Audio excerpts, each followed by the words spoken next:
makapal siya.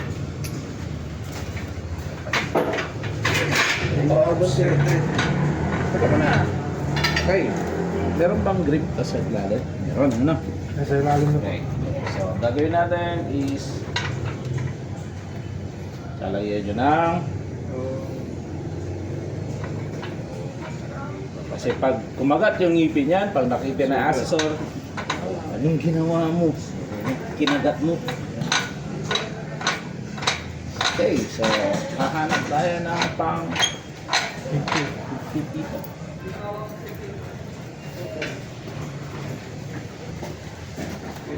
Fit mo siya.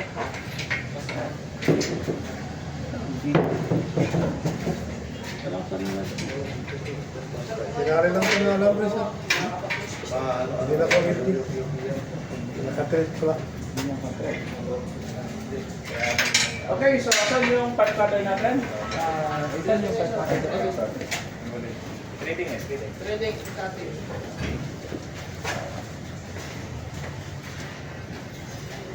Okay, so ang pipe cutter na to is for RSC, kaya ang AMT ito, ano? Subukan natin. Ngayon ko lang ako magkakat ng AMT. Kasi mali ito, dapat yung malaki. Okay, so malaki. Yan. Yan na lang, na. Isang higpit. Tapos sa ikot. Okay, isang higpit ulit. Ikot. Higpit. Ikot ulit. Ikot ulit. Ito yung ikot. Gradual ang ano, ha?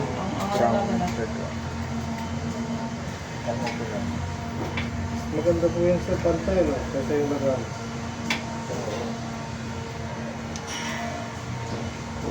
So, tsaga na. Hindi mo kapasa rin. Pati. Kaya naman yan, bro. Oo. Wala ko, hindi niya kaya. Kain ko. Kaya yan. Abot pa ng 1 kilo po. Oo. Okay, ngayon. Meron pa? Okay. Ipunin mo. Isang kilo na yun. Bago nyo i-thread ito, you have to ream. So, meron tayong pang-ubol dito. Meron tayong reamer. Okay? So, yung reamer na to, ay ganito rin kabigat. Yan. Okay. So, instead na nakalagay dito is thread, patusok siya na may ngipin. Yun na ipapasok nyo doon. Then, iririm niya ito. Ubulin ko yan. Kasi once na nilagay ng accessor yung kamay niya rito at nasugat siya, hindi pwede. Bagsak na kayo. Siyempre, kasi pag sinalagay mo dyan yung wire, pag hinila mo doon, din asugat. Pasak. Yan ang nakalimutan kong pinata, meron doon. Para makita nyo kung paano gagawin. Sir, reamer ka mo. Reamer. Thread reamer. Malaki yun, malaki yun. Susugatin niya yun. Yung wire.